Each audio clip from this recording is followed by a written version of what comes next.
Welcome to STV. నా పేరు శ్రావ్య. Bulletin updates చూద్దాం. ఈ నెల 26న వివాహ మహోత్సవానికి సిద్ధమైన విజయ్ దేవరకొండ రష్మిక పెళ్లి సందడికి బంధువులు ఆత్మీయులు చలో ఉదయ్పూర్కి బయలుదేరారు.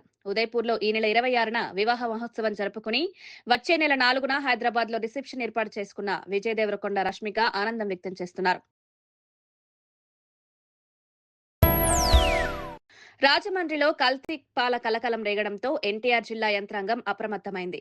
జిల్లాలోని పలు పాల సేకరణ కేంద్రాలు, డైరీ ఫామ్ల వద్ద ఫుడ్ సేఫ్టీ అధికారులు ఆకస్మిక తనిఖీలు నిర్వహించారు. పాలలో యూరియా, డిటర్జెంట్ వంటి హానికర పదార్థాలు కలుస్తున్నాయనే కోణంలో తనిఖీలు చేసి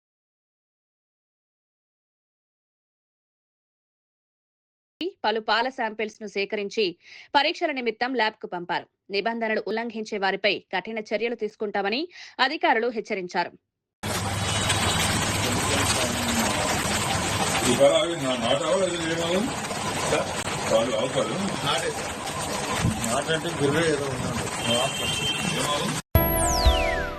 నాగర్ కర్నూల్ మండలం కుమ్మర మల్లన్న జాతరలో అమానుష ఘటన చోటు చేసుకుంది. మల్లన్న దర్శనం కోసం వెళ్లిన చాకలి చంద్రకళ కుటుంబాన్ని నిర్వాహకులు తూకారం రెడ్డి, ఉంద్యాల శ్రీనివాస్ రెడ్డి, శ్రీకాంత్ రెడ్డి, సతీష్ రెడ్డి, కన్రెడ్డి, కుపేందర్ రెడ్డి మరికొందరు దాడి చేశారు. దాడిలో గాయపడిన 2 నెలల చిన్నారిని తీవ్ర అస్వస్థతతో ఆసుపత్రికి తరలించగా చికిత్స పొందుతూ చిన్నారి మృతి చెందింది.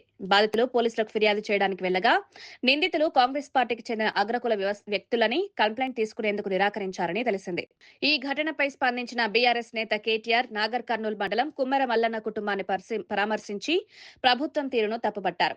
చంద్రకుల కుటుంబంపై దాడి చేసి చిన్నారి మృతికి కారణమైన వారిపై కఠిన చర్యలు తీసుకోవాలని డిమాండ్ చేశారు.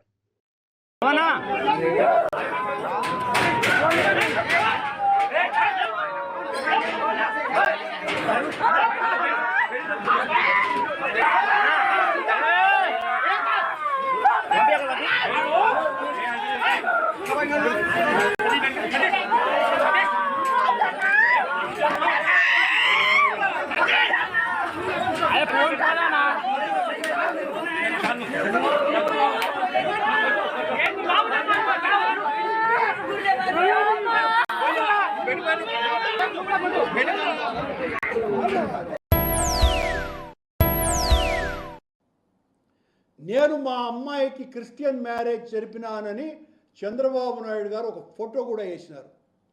చంద్రబాబు గారు, నా కూతురు పెళ్లిని నేను తిరుపతిలో అమ్మవారి గుడి తిరుచానూరు పరిధిలో 30,000 మంది అతిథులు రాగా అందులో ప్రధానమైనటువంటి వ్యక్తి మీ వియ్యంకుడైన లోకేష్ గారి మామైన బాలకృష్ణ గారు, నాకు ఆత్మీయుడిగా ఉన్నటువంటి వ్యక్తి. ఆయన వచ్చి నా కూతురు పెళ్లికి అక్షింతలు వేసినారు. అలాగే మీ తమ్ముడు, నా స్నేహితుడు నారా రామ్మూర్తి నాయుడు కూడా ఆ పెళ్లికి వచ్చినారు. ఆ పెళ్లికి ఆనాడున్నటువంటి దాదాపు 13 మంది హైకోర్టు న్యాయమూర్తులు వచ్చినారు. నేను నా కూతురు పెళ్లిని హిందూ సాంప్రదాయం ప్రకారమే చేసినానని ఆ దేవదేవుని సాక్షిగా ప్రమాణం చేస్తున్నా. నా వియ్యంకులు చేసినటువంటి పెళ్లికి నేను నా కూతురు తండ్రిగా హాజరైనాను. ఇక్కడేం దాచుకొని నేను మీలాగా అబద్ధాలు చెప్పేటువంటి మనిషిని కాదు. నా కూతురు పెళ్లి నేను హిందూ సాంప్రదాయం ప్రకారం ఆలయ ప్రధాన అర్చకుడి దగ్గర నుంచి తిరుమల వేద పారాయణదారులు అందరూ వచ్చి నా కూతురు అల్లుడిని ఆశీర్వదించినారు దేవదేవుని సాక్షిగా.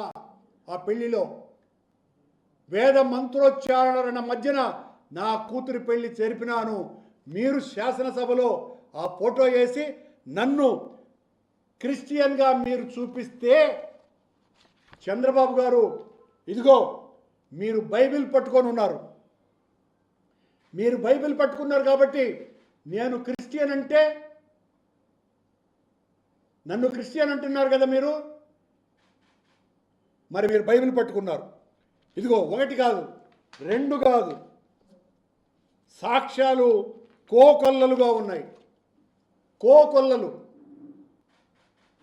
ఇంతే కూడా కాదు. మీరు అసలు హిందువే కాదు, ముస్లిం అంటే ఎట్లా ఉంటుంది? చంద్రబాబు గారు ఈ ఫోటోలను చూసి మరి పవన్ కళ్యాణ్ గారి మూడో భార్య ఓ క్రిస్టియన్ కదా, మరి పవన్ కళ్యాణ్ గారు సనాతన ధర్మ పరిరక్షకుడిని పెద్ద హిందువునని చెప్పుకుంటున్నారే, మరి ఆయన్ను క్రిస్టియన్ అనండి. మరి నన్ను ఎలా అంటారు క్రిస్టియన్ అని? మీరు క్రిస్టియన్ చెప్పే ఈ కరుణాకర్ రెడ్డి చేసినటువంటి హైందవ ప్రచారం ఇప్పటి వరకు పాలక మండళ్ల చరిత్రలో ఏ ఒక్క అధ్యక్షుడు చేయలేదని ఛాలెంజ్. ఇవి ఇప్పటి వరకు ఉన్న bulletin updates. Keep watching STV. మేము చేసే వీడియోస్ మీకు నచ్చినట్లయితే లైక్ చేయండి. అలాగే మరిన్ని ఇంట్రెస్టింగ్ అప్డేట్స్ కోసం మా STV తెలుగు ఛానల్ ని సబ్స్క్రైబ్ చేసుకోండి.